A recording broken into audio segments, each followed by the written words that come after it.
Hello friends, welcome to Pankaj Sharma classes. आज की class में हम मैट्रिसेस चैप्टर की थर्ड एक्सरसाइज के बारे में बात करेंगे। जिससे पहले दो लेक्चर्स आपको प्रोवाइड किए जा चुके हैं। जिन्होंने नहीं देखे हैं वो सबसे पहले उन लेक्चर्स को पढ़ें, उसके बाद हम इस टॉपिक पे मूव करेंगे। इस टॉपिक में जो हम पढ़ने जा रहे हैं, इसका जो सबसे पहला टॉपिक है वो है ट्रांसपोज ऑफ अ मैट्रिक्स। ये वर्ड ही हमने पहली बार सुना है, transpose of a matrix. What is transpose of a matrix? Transpose of a matrix का मतलब होता है कि कोई भी मैट्रिक्स, किसी भी ऑर्डर की मैट्रिक्स, ये नहीं कि स्क्वायर मैट्रिक्स, कोई भी मैट्रिक्स अगर हमारे को प्रोवाइड की हुई है किसी भी ऑर्डर की, तो इसका मतलब m इंटू एन ऑर्डर की कोई भी मैट्रिक्स। तो अगर हम बात करें कि इसकी डेफिनेशन क्या होती है, तो आपने यहाँ पे कहा ए, then the matrix obtained by interchanging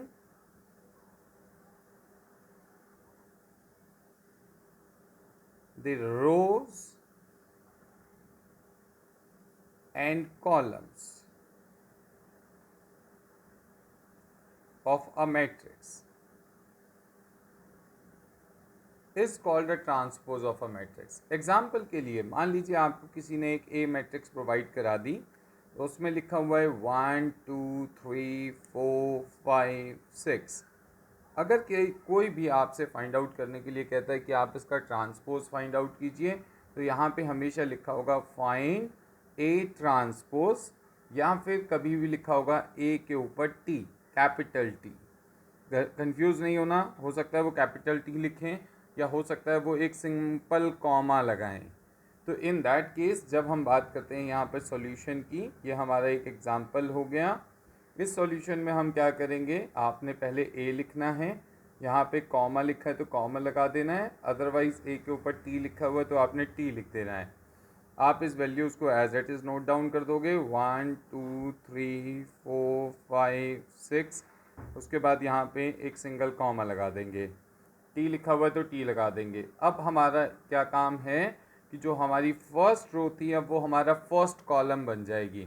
ये वाली आप ध्यान दोगे तो फर्स्ट रो है, इसको फर्स्ट कॉलम बना देंगे 1 2 3। सेकेंड रो सेकेंड कॉलम बन जाएगी 4 5 6। इसी को कहा जाता है transpose of a matrix. Clear? Transpose of a matrix का क्या मतलब होता है? रोज एंड कॉलम्स को आपस में इंटरचेंज कर देना।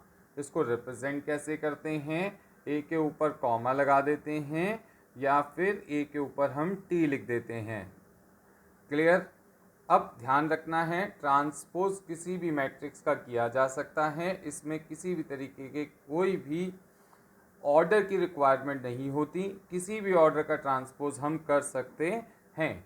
इन्होंने हमारे को बुक के अंदर कुछ प्रॉपर्टीज़ भी इसके बारे में बताई हैं, जो कि फोर प्रॉपर्टीज़ के बारे में बात करते हैं। सबसे फर्स्ट जो प्रॉपर्टी है, ए ट्रांसपोज का ट्रांसपोज, अगर किसी के ट्रांसपोज का दोबारा से ट्रांसपोज कर देते हैं तो वो वापस से वही बन जाता है। सेकेंड वाले के बारे में अगर हम बात करते हैं, तो सेकेंड वाले में होता है कि अगर किसी मैट्रिक्स को स्केलर नंबर से मल्टीप्लाई करते हैं और उसके बाद उसका ट्रांसपोज करते हैं, या पहले उसका ट्रांसपोज कर लेते हैं उसके बाद उसे मल्टीप्लाई करते हैं, तो दोनों इक्वल आती हैं। कभी भी करके देख सकते हैं आप प्रैक्टिकली। थर्ड वाले के बारे में बात करते हैं, यदि आप a प्लस बी का होल ट्रांसपोज पहले ऐड कर दें उसके बाद ट्रांसपोज करें, या दोनों मैट्रिक्स को ट्रांसपोज करने के बाद में ऐड करें, दोनों का जो रिजल्ट है वो सेम आता है। Fourth one is the most important property. इस प्रॉपर्टी पे बहुत ध्यान देना है। ए और बी का मल्टीप्लिकेशन करने के बाद जो ट्रांसपोज का रिजल्ट आता है, वो बी के ट्रांसपोज को ए के ट्रांसपोज से मल्टीप्लाई करने के बाद आता है। ये याद रहे, ये बराबर नहीं होता ए के ट्रांसपोज बी के ट्रांसपोज के। ये हमारा पार्ट क्या हो जाएगा? गलत हो जाएगा। तो इस प्रॉपर्टी पे बहुत ध्यान देना है। ए बी का होल ट्रांसपोज बी का ट्रांसपोज ए का ट्रांसपोज होता है।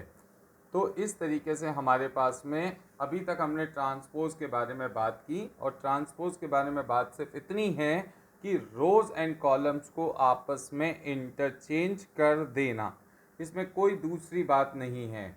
इसके कुछ क्वेश्चंस हम करेंगे एक्सरसाइज 3.3 के, तो देखते हैं उन क्वेश्चंस में हमने क्या करना है। मान लीजिए हमारे पास क्वेश्चन 1 तो बहुत इजी है, सिर्फ ट्रांसपोज निकालना है। अब हम आगे क्वेश्चन नंबर 2 पे। इफ़ ए, एक ए मैट्रिक्स इन्होंने प्रोवाइड की हुई है, एक बी मैट्रिक्स प्रोवाइड की हुई है, देन वेरीफाई दैट, इसका फर्स्ट पार्ट है, सेकंड पार्ट में सिर्फ यहाँ पे माइनस है, वो आप खुद इजीली कर सकते हैं। अगर फिर भी कोई डाउट आता है तो आप कमेंट में मैसेज कर सकते हैं। अब आपके पास में सबसे इम्पॉर्टेंट चीज़ होती है सॉल्यूशन।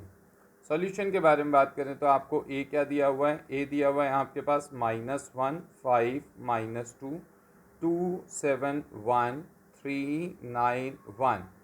आप इसकी हेल्प से सबसे पहले क्या निकाल लेंगे, ए का ट्रांसपोज। ट्रांसपोज का मतलब क्या सिखाया है कि जो हमारी फर्स्ट रो है वो फर्स्ट कॉलम बन जाएगी।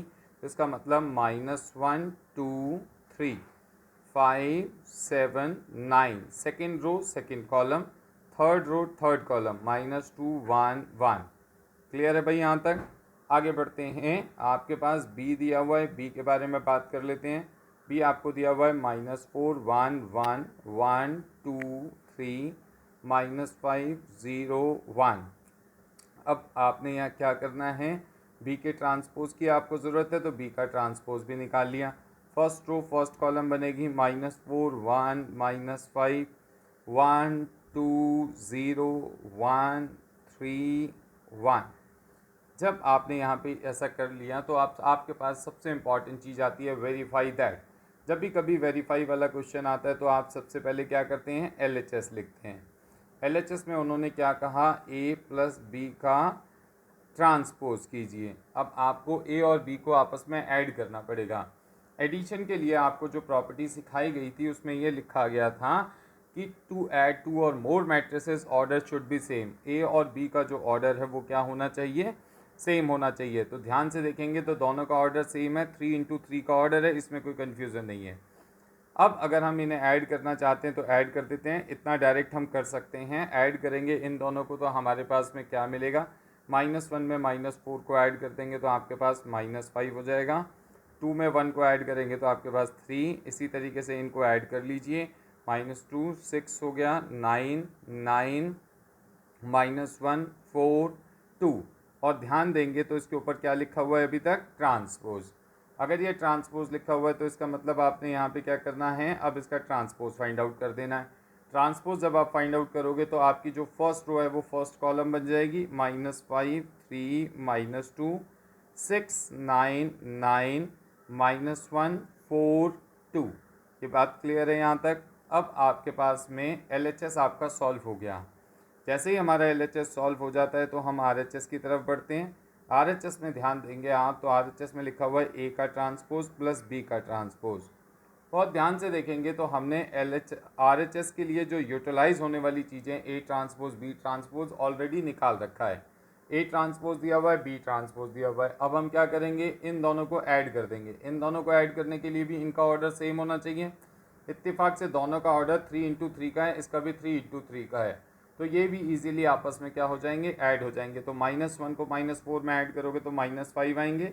सिमिलरली आप इन सब चीज़ों को आपस में सेम एड्रेस की पोजीशंस पे ऐड कर देंगे तो वो -6 6 -1 3 9 4 और 3 and 1 4 हो जाएगा आपके पास में, -2 9 2।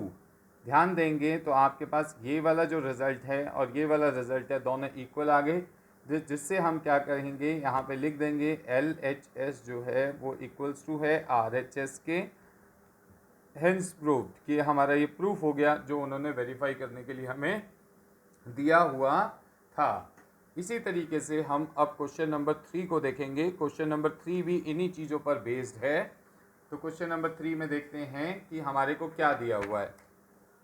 क्वेश्चन नंबर 3 में ध्यान से देखें, इफ़ A ट्रांसपोज, इन्होंने A ट्रांसपोज प्रोवाइड कर दिया एंड B भी आपको दे रखा है, then verify that A + same question है।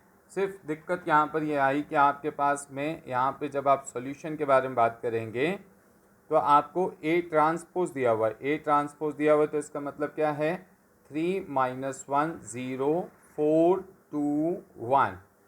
अब इससे क्या होगा, यदि आप ए निकालना चाहते हैं तो ए का मतलब था ए ट्रांसपोज का ट्रांसपोज कर देना। ये अभी थोड़ी देर पहले हमने प्रॉपर्टी पढ़ी थी, ए ट्रांसपोज का ट्रांसपोज करने से ए मिलेगा। तो ध्यान से देखते हैं, ए ट्रांसपोज का ट्रांसपोज करेंगे तो ये फर्स्ट रो है, ये आपका फर्स्ट कॉलम बन जाएगा 3 4, यहाँ पे -1 2 हो जाएगा, ये 0 और 1 हो जाएगा, तो जिससे आपको ए मिल गया। सेम बात करते हैं, क्वेश्चन में बी आपको दे रखा था। बी क्या है आपके पास में, -1 है, 1 है, 2 2 1 3। यदि आप इसकी हेल्प से बी ट्रांसपोज निकालना चाहते हैं तो बी ट्रांसपोज निकाल लेंगे। बी ट्रांसपोज निकालते हैं आपके पास में -1 2 1, ये फर्स्ट रो फर्स्ट कॉलम में कन्वर्ट हो जाएगी, सेकेंड रो सेकेंड कॉलम में कन्वर्ट हो जाएगी, 1 2 3। क्लियर है यहाँ तक। अब हमारे पास में वेरीफाई करने के बारे में बात करते हैं, तो फिर से वेरीफाई में वही आता है LHS। LHS में क्या लिखा हुआ है, LHS में लिखा हुआ है A प्लस बी का होल ट्रांसपोज निकालिए। इसके लिए आपको A और B को ऐड करना पड़ेगा। ये रहा आपका A और ये है आपके पास में B। ध्यान दें, मैं बॉक्स बना रहा हूँ A के ऊपर, ये आपका A है और ये वाला पोर्शन आपका B है। ऐड करने के लिए हमने क्या सीखा है कि दोनों चीज़ों का ऑर्डर जो है वो क्या होना चाहिए, सेम होना चाहिए। तो ध्यान से देखेंगे, इन दोनों का ऑर्डर सेम है, 2 × 3 का ऑर्डर है, 2 रोज़ हैं और 3 कॉलम्स हैं। तो ऐड कर देते हैं, इजीली ऐड हो जाएगा। जब हम इजीली इसको ऐड कर देंगे तो हमारे पास में सिचुएशन क्या बनेगी, इस पे ध्यान देते हैं। दोनों को ऐड करते हैं, तो ऐड करने के बाद में 3 में -1 ऐड करेंगे तो आपके पास 2 आएगा, सेम एज इट इज़ 1 1 5 4 4। और इसके ऊपर क्या लगा हुआ है, ट्रांसपोज। ट्रांसपोज का क्या मतलब होता है कि जो रोज़ हैं वो कॉलम्स में कन्वर्ट हो जाएंगी। इसका मतलब 2 1 1 5 4 4। तो ये हमारा LHS सॉल्व होके आ गया।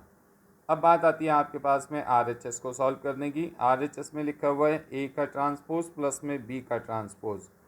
A का जो ट्रांसपोज है वो दे रखा है, B का ट्रांसपोज हमने निकाल लिया था। इन दोनों को भी हम ऐड कर देते हैं। 3 में -1 ऐड करोगे तो आपके पास में 2 आएगा, 4 में 1 को ऐड करोगे तो 5 आएगा, -1 में 2 को ऐड करोगे 1 आएगा, 2 में 2 को ऐड करोगे 4 आएगा, 0 में 1 को ऐड करोगे 1 आएगा, 1 में 3 को ऐड करोगे तो 4 आएगा। ध्यान से देखोगे तो ये दोनों चीज़ें भी आपस में क्या आ गई, इक्वल आ गई।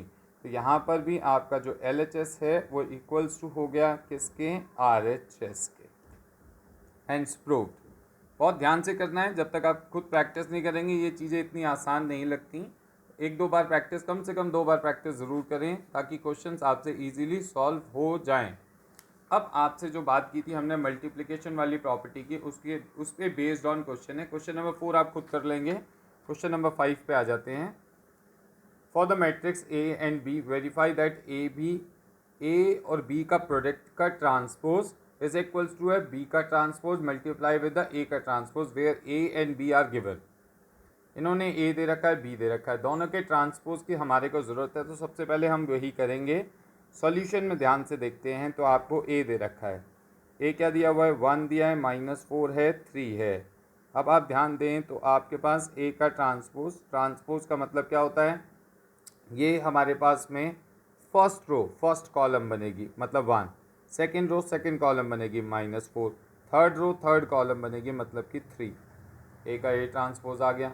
सेम बात आपके पास में B के बारे में बात करते हैं, B आ गया, -1 2 1।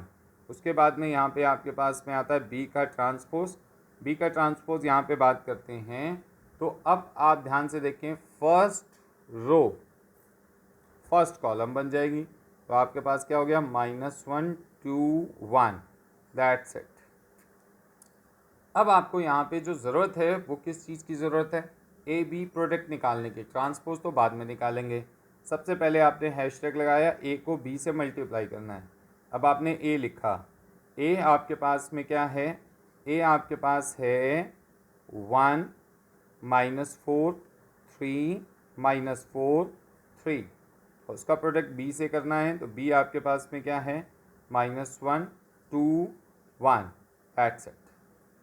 जब आप दो चीज़ों को मल्टीप्लाई करना चाहते हैं तो आपको सिंपल तौर पे आपको ये लिखाया गया है कि आपने चेक करना है C = R। और आफ्टर मल्टीप्लिकेशन ऑर्डर आएगा आर इंटू सी। इन चीज़ों को अच्छे से समझने के लिए लास्ट लेक्चर जो है 3.2 एक्सरसाइज का वो बहुत ध्यान से देखिए, उसमें एक एक चीज़ डिटेल में बताई गई है। सी इक्वल्स टू आर, इसके कॉलम्स देखेंगे तो आपके पास 1 है, इसके रोज़ देखेंगे तो 1 है, तो इसका मतलब ये आपका अप्रूव हो गया मल्टीप्लाई के लिए। आर इंटू सी, इसकी रोज़ देखते हैं 1 2 3 और कॉलम्स देखते हैं 1 2 3, तो इसका मतलब जो आफ्टर मल्टीप्लिकेशन जो इसका ऑर्डर आएगा वो आएगा 3 इंटू 3 का। अब आपने क्या कहा, इनको मल्टीप्लाई करते हैं। मल्टीप्लाई करने के लिए आपको कहा गया था कि 7 बनाना होता है। मल्टीप्लाई करने के लिए क्या करना होता है, 7 बनाना होता है। तो मल्टीप्लाई करने के लिए ध्यान दें, इसको आप इससे मल्टीप्लाई करेंगे, 1 को -1 से मल्टीप्लाई करेंगे तो -1 आएगा, एक एलिमेंट बन गया। फिर इसको इससे करेंगे तो आपके पास 2 आ गया, इसको इससे करेंगे तो आपके पास में 1 आ गया, इसको इससे करेंगे तो 4 है, इसको इससे करेंगे -8, सेम एज इट इज़, इसको इससे -4, यह आपका -3 हो गया, 3 2 ज़ा 6 हो गया, 3 1 ज़ा 3 आ गया। ये आपका ए बी का प्रोडक्ट निकल के आ गया। जब आप बात करते हैं ए बी का प्रोडक्ट निकल के आया है, तो आपसे इस क्वेश्चन में ये कहा गया था, जब आप LHS में जाएंगे, प्रूव दैट में LHS, तो LHS में लिखा था ए बी के प्रोडक्ट का ट्रांसपोज करना है। आपने जो ए बी का प्रोडक्ट निकाला है वो निकला है -1 4 -3 2 -8 6 1 -4 3। अब आप इसका ट्रांसपोज करेंगे तो ट्रांसपोज करने का मतलब होता है जो इसकी फर्स्ट रो है वो फर्स्ट कॉलम बनेगी -1 2 1 4 -8 -4 -3 6 3। यह हमारा LHS सॉल्व हो गया। अब आते हैं सीधा RHS के ऊपर। RHS को देखोगे तो B का ट्रांसपोज A के ट्रांसपोज से मल्टीप्लाई होगा। ध्यान दोगे तो आपको B का ट्रांसपोज ऑलरेडी मालूम था, ये B का ट्रांसपोज, ये A का ट्रांसपोज। अब आप पहले B का ट्रांसपोज लिख देंगे, फिर A का ट्रांसपोज लिखेंगे। आपने B का ट्रांसपोज लिखा तो आपके पास B का ट्रांसपोज है -1 2 1, और आपने A का ट्रांसपोज लिखा तो वो है 1 -4 3। Situation same as it is आ गई। आपने चेक करने वाला procedure C equals to R, इसके कॉलम देखोगे 1 है, रो देखोगे तो 1 है, तो ये ओके हो गया मल्टीप्लिकेशन के लिए। आफ्टर मल्टीप्लिकेशन ऑर्डर क्या होगा, 1 2 3, कॉलम्स 1 2 3, तो 3 इंटू 3 का ऑर्डर होगा। अब इसको भी हम सिंपली मल्टीप्लाई करेंगे, -1 को 1 से मल्टीप्लाई करोगे तो -1 आएगा, इसको इससे मल्टीप्लाई करोगे 4 आएगा, इसको इससे मल्टीप्लाई करोगे -3 आएगा, इसको इससे मल्टीप्लाई करोगे 2 4 2 ज़ा 8 हो गया, -8 3 2 ज़ा 6 आ गया, ये हमारा 1 हो गया, ये -4 हो गया, ये हमारे पास 3 हो गया। तो ये हमारे पास सिचुएशन निकल कर के सामने आ गई। ध्यान दोगे तो जो आपका LHS है वही same as it is RHS आ रहा है, तो जिसका मतलब आपका LHS जो है वो इक्वल्स टू हो गया किसके, RHS के। और ये बात हमारी क्या हो गई, हेंस प्रूव्ड। यही हमें क्या करना था, प्रूव करना था। क्लियर। और ध्यान देते हैं इन चीज़ों पर। नेक्स्ट क्वेश्चन पे आते हैं। इस एक्सरसाइज का क्वेश्चन नंबर 6 है। क्वेश्चन नंबर 6 के बारे में बात करते हैं कि क्वेश्चन नंबर 6 में हमारा क्या लिखा हुआ है। हमारे को A दे रखा है और वेरीफाई करने के लिए कहा कि A के ट्रांसपोज को अगर हम A से मल्टीप्लाई करते हैं तो वो I के बराबर आता है। तो सबसे इम्पॉर्टेंट सीधी सिंपल सी बात है कि जो हम सॉल्यूशन में लिखेंगे वहाँ लिखेंगे A क्या दिया हुआ है, कॉस अल्फ़ा, यहाँ क्या लिखा हुआ है, माइनस साइन अल्फ़ा, यहाँ पे क्या है, साइन अल्फ़ा, यहाँ पे क्या है, कॉस अल्फ़ा। अगर आप यहाँ से A का ट्रांसपोज निकालते हैं तो जो आपकी फर्स्ट रो है वो फर्स्ट कॉलम बन जाएगी, क्या हो जाएगा, कॉस अल्फ़ा साइन अल्फ़ा, यहाँ पर minus sine alpha cos alpha, ये आ गया हमारे पास में। अब हमारे पास यहाँ पे LHS के बारे में बात करते हैं, LHS के बारे में बात कर लेते हैं। LHS में क्या होगा, A का ट्रांसपोज A से मल्टीप्लाई होना है, क्योंकि वेरीफाई यही करना है कि I के बराबर आना चाहिए। A का ट्रांसपोज A से मल्टीप्लाई होना है तो पहले आप A का ट्रांसपोज लिख लीजिए, क्या है, cos alpha sine alpha minus sine alpha cos alpha. Transpose आप सभी को अब तक क्लियर हो गया होगा। ट्रांसपोज का मतलब होता है फर्स्ट रो को फर्स्ट कॉलम बना दो, सेकंड रो को सेकंड कॉलम बना दो, थर्ड रो को थर्ड कॉलम बना दो, दैट्स इट। अब आपके पास A की वैल्यू क्या है, cos alpha sine alpha minus sine alpha cos alpha. जब आपने ऐसा लिख लिया तो अब आप इन दोनों को मल्टीप्लाई करोगे, 2 इंटू 2 का ऑर्डर है, कोई कन्फ्यूज़न नहीं है। स्क्वायर मैट्रिक्स के केस में हम इजीली मल्टीप्लाई कर सकते हैं अगर सेम ऑर्डर की दो स्क्वायर मैट्रिक्स हों तो ऑर्डर भी वही आता है। अब ध्यान देते हैं, जब मल्टीप्लाई करोगे तो 7 बनाओगे, इसको इससे मल्टीप्लाई करोगे, कॉस को कॉस से करोगे तो आपका कॉस स्क्वायर अल्फ़ा, माइनस को करोगे तो प्लस का साइन स्क्वायर अल्फ़ा हो जाएगा। आगे बढ़ते हैं, जब आप इसको इससे करोगे तो क्या आएगा, कॉस अल्फ़ा साइन अल्फ़ा, यहाँ पे करेंगे तो minus sine alpha cos alpha, इसको इससे करेंगे तो आपके पास में sine alpha cos alpha minus cos alpha sine alpha, इसको इससे करेंगे तो आपके पास sine square alpha plus cos square alpha. Is this clear?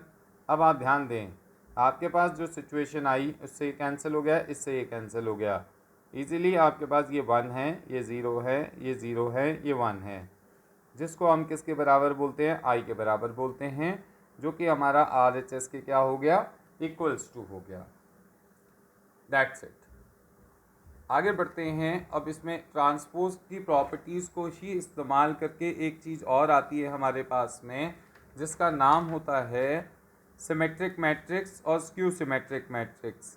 Symmetric matrix और स्क्यू सिमेट्रिक मैट्रिक्स की प्रॉपर्टीज़ के बारे में बात करेंगे कि सिमेट्रिक मैट्रिक्स और स्क्यू सिमेट्रिक मैट्रिक्स होता क्या है। ये ट्रांसपोज के कॉन्सेप्ट को यूज़ कर ही मैट्रिक्स की फॉर्म को क्रिएट किया गया है। तो सबसे पहले हमारे पास में स्ट्रक्चरल वैल्यू ये आती है कि सिमेट्रिक मैट्रिक्स होता क्या है। सबसे पहले हमने यहाँ पे लिखा व्हाट इज सिमेट्रिक मैट्रिक्स।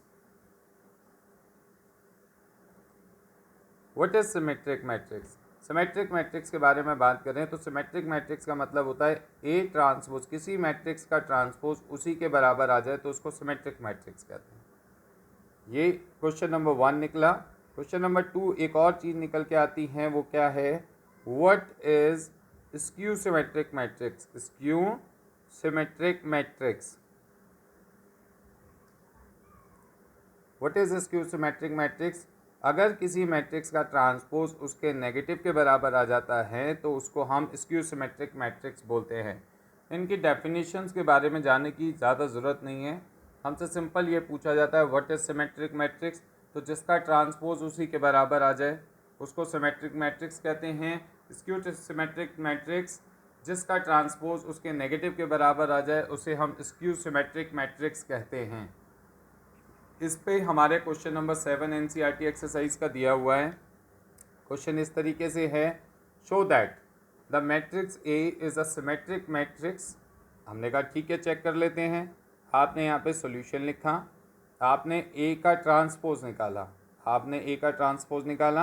1 -1 5 -1 2 1 5 1 3, इसके ऊपर आपने क्या कहा, कॉमा लगा दिया। ट्रांसपोज निकालने से क्या होता है, ट्रांसपोज निकालने से हमारे पास में जो मेरा पहली रो है वो पहला कॉलम बन जाएगी, 1 -1 5, उसके बाद -1 2 1 second row second column, third row third column, that means 5 1 3। Is this clear? अब आप ध्यान दें, क्या ये same as it is A नहीं है, डिट्टो सेम आ गया, तो इसका मतलब क्या हुआ, इज इक्वल्स टू ए। आपका ए ट्रांसपोज यदि ए के बराबर आ जाता है तो आप उसको बोलते हो yes, A is a symmetric matrix. अभी थोड़ी देर पहले भी यही बात हुई थी कि सिमेट्रिक मैट्रिक्स किसे कहा जाता है, सिमेट्रिक मैट्रिक्स उसे कहा जाता है जिसका ट्रांसपोज उसी के बराबर आ जाए तो उसको हम सिमेट्रिक मैट्रिक्स कहते हैं। आगे बात करते हैं स्क्यू सिमेट्रिक मैट्रिक्स को लेकर के, फिर से वही काम करेंगे, सॉल्यूशन देखेंगे। सॉल्यूशन में ए ट्रांसपोज, फिर से ए ट्रांसपोज निकालेंगे। यहाँ पे आपके पास 0 -1 1 1 0 -1 -1 1 0, और यहाँ पे इसका ट्रांसपोज करेंगे तो 0 1 -1 -1 0 1 1 -1 0, ट्रांसपोज कर दिया।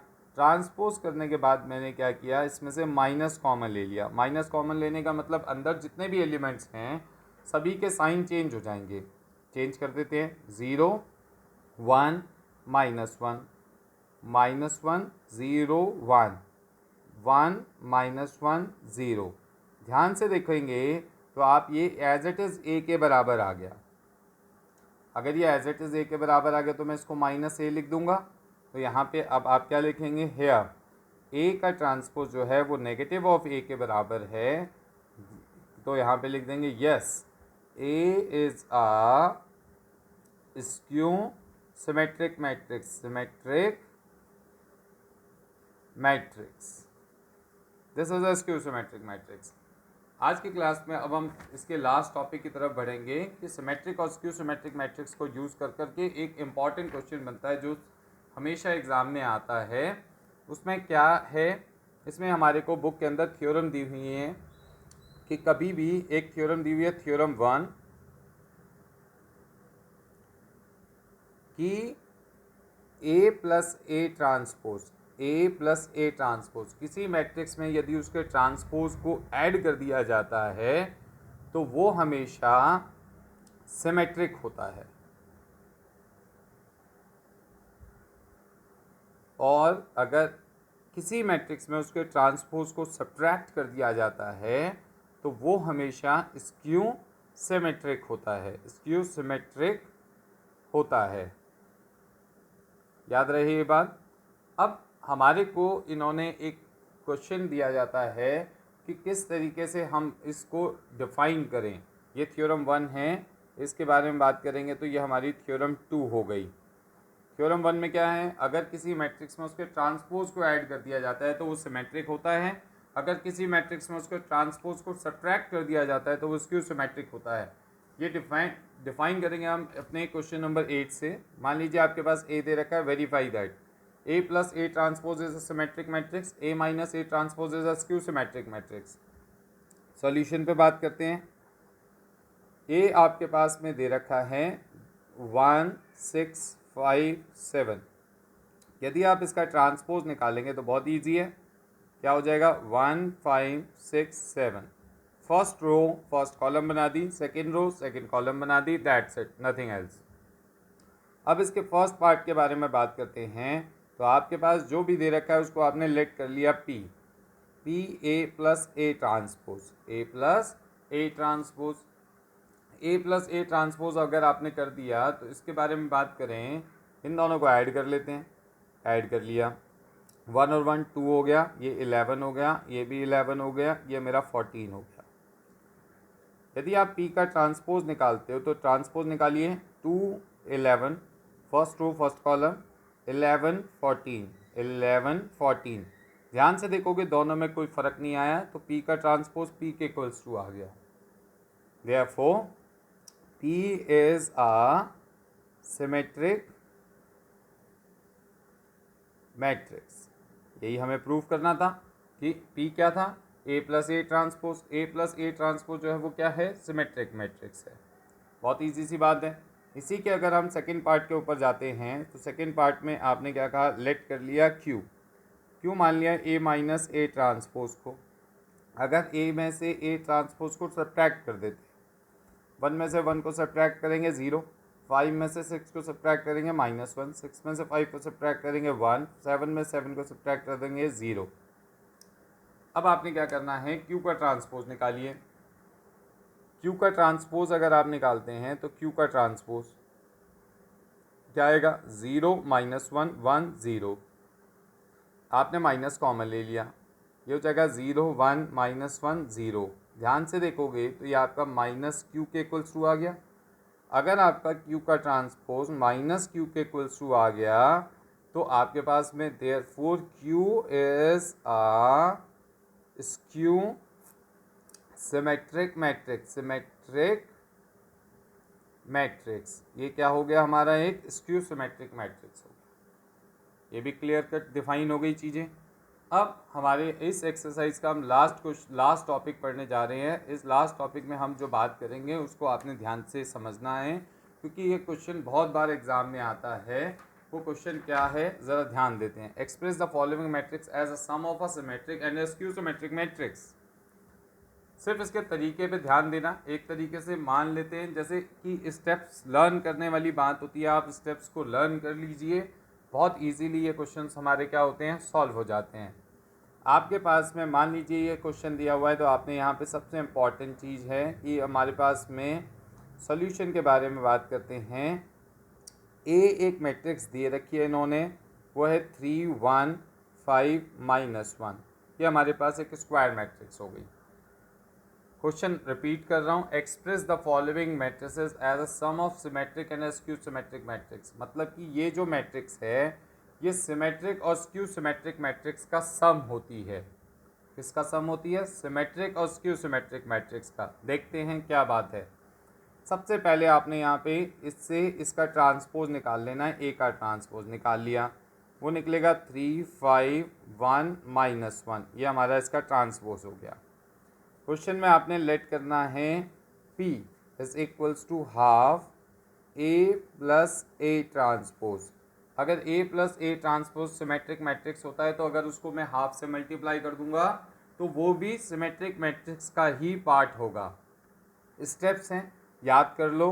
हमेशा P को आपने मान ला है half A plus A transpose. अगर ये A की जगह B होगा तो half B plus B transpose, B की जगह सी होगा तो half C plus C transpose. ये सिमेट्रिक मैट्रिक्स का एक पार्ट हो गया। फाइंड आउट करते हैं ज़रा ध्यान से। हाफ लिख दिया, अब ए प्लस ए ट्रांसपोज, इन दोनों को ऐड कर दो, 6 हो गया। 5 1 कितना है? 6 हो गया। 1 ये भी 6 हो गया। ये हमारे पास में -2 आ गया। अगर आप इसको 1/2 से अंदर मल्टीप्लाई कर देंगे तो ये मेरा 3 3 3 -1 आ जाएगा। स्टेप्स याद रखना, same as it is steps होने हैं जब भी ये क्वेश्चन लिखा होगा। Express the following matrices as a sum of symmetric and a skew symmetric matrix. इसमें किसी तरीके का कोई भी चेंजेस नहीं होगा स्टेप्स के अंदर। आगे बढ़ते हैं। अब आपने ये चेक करना है, पी तो आपने फाइंड आउट कर लिया, आपने ये चेक करना है कि ये सिमेट्रिक मैट्रिक्स है भी या नहीं है। तो आपने क्या किया, पी का ट्रांसपोज निकाला। पी का ट्रांसपोज निकालेंगे तो ध्यान से देखिए, 3 3 3 -1। अब आप इसका ट्रांसपोज करेंगे, आपका 3 3 3 -1। ये एज इट इज किसके बराबर आ गया? P के बराबर आ गया। Therefore P is a symmetric matrix. Symmetric matrix हो गया। और जो P जो निकल के आता है उसको आपने क्या मान लेना है? First equation. P is a symmetric matrix and अब आपने Q लेट करना है half A minus A transpose को, हाफ लिख दिया। A में से ये ट्रांसपोज को सब्ट्रैक्ट करो, 3 में से 3 को सब्ट्रैक्ट करोगे 0, 5 में से 1 को सब्ट्रैक्ट करोगे 4, 1 में से 5 को सब्ट्रैक्ट करोगे -4, -1 में -1 को सब्ट्रैक्ट करोगे 0। जब आप इसको सॉल्व कर लेंगे तो ये आपके पास आएगा 0 -2 2 0। ये हमारे इस क्वेश्चन की कौन सी इक्वेशन हो गई? सेकेंड इक्वेशन हो गई। अब आपने Q का ट्रांसपोज निकालना है, तो आप यहाँ पे लिखेंगे Q का ट्रांसपोज। Q का ट्रांसपोज निकालने के लिए आपके पास Q क्या है? 0 -2 2 0। इसका ट्रांसपोज कीजिए, ट्रांसपोज करोगे तो 0 2 -2 0। आपने क्या किया? माइनस कॉमन ले लिया, ये 0 हो जाएगा, ये -2 हो जाएगा, ये 2 हो जाएगा, ये 0 हो जाएगा, जिससे ये हमारा किसके इक्वल्स टू आ गया? -Q के इक्वल्स टू आ गया।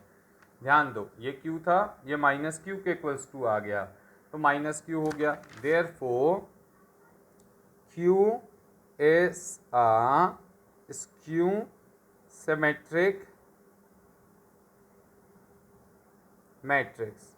ये हमारी स्क्यू सिमेट्रिक मैट्रिक्स हो गई। इसके बाद में यहाँ पे हम लिखते हैं by now, by adding 1 and 2, first और सेकंड को हम ऐड करेंगे तो हमें वी गेट, हमें प्राप्त क्या होगा? P plus Q। P आपके पास क्या था? P आपके पास ध्यान दोगे तो P आपके पास 3 3 3 -1 3 3 3 -1। Q के बारे में बात करते हैं तो Q क्या है? 0 -2 2 0। अब आप इन दोनों को ऐड करेंगे तो आपके पास रिजल्ट क्या आएगा? रिजल्ट आएगा 3 3 और 2 कितना आ गया? 5। यहाँ पे आपके पास 1, उसके बाद में यहाँ पे -1, जो कि एज इट इज़ हमेशा किसके बराबर आएगा? A के। यदि कभी ये A के बराबर नहीं आ रहा किसके बराबर आएगा? हमेशा ए के बराबर आएगा। अगर कभी ए के बराबर नहीं आ रहा तो इसका मतलब आप इसमें कैलकुलेशन में कोई एरर कर चुके हैं। ऑलवेज ए के बराबर आएगा ही आएगा।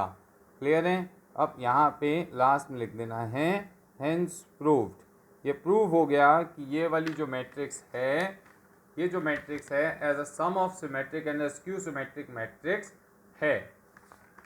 तो ध्यान रखना है, ये एक्सरसाइज थी पूरी 3.4।